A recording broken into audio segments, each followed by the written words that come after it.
কি? আমার নাম দিশা রক্ষিত। ওকে, তো তুমি আজকে কিসের জন্য এসছো, কি করাবে? আমি আজকে কান ফোটাতে এসেছি। ওকে, রেডি তো? হ্যাঁ। ওকে, চলো। নোট দিও না, বটল তো না।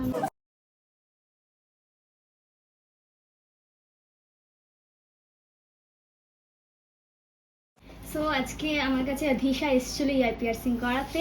ওর ইয়ার পিয়ার্সিং অলরেডি ডান। তো পেন হয়েছে কি? না, বেশি হয়নি, অল্প। ওকে ওকে, সো ওর ব্যাপারে আমি একটা কিছু বলতে চাই, সেটা হচ্ছে ও কিন্তু একটা বড় অ্যাক্ট্রেস। সেটা হচ্ছে ও স্টার জলসায়, কোন সিরিয়ালে আছিস তুই? তেঁতুল পাতা। তেঁতুল পাতাতে ও কিন্তু রয়েছে। তো তোমরা কিন্তু সবাই তেঁতুল পাতা সিরিয়ালটা অবশ্যই দেখবে, আমরা তো দেখছি অলরেডি। সো তোমাদেরকেও বলবো দেখতে। তুই কিছু বলতে চাস? হ্যাঁ, তোমরা কিন্তু তেঁতুল পাতা অবশ্যই দেখবে স্টার জলসায় প্রতিদিন সন্ধ্যে 6টায়। আর এখানে কান ফোটানো থেকে শুরু করে যা যা যা যা করার ইচ্ছে হবে সব এখানে এসে করাবে। Thank you, bye. বাই।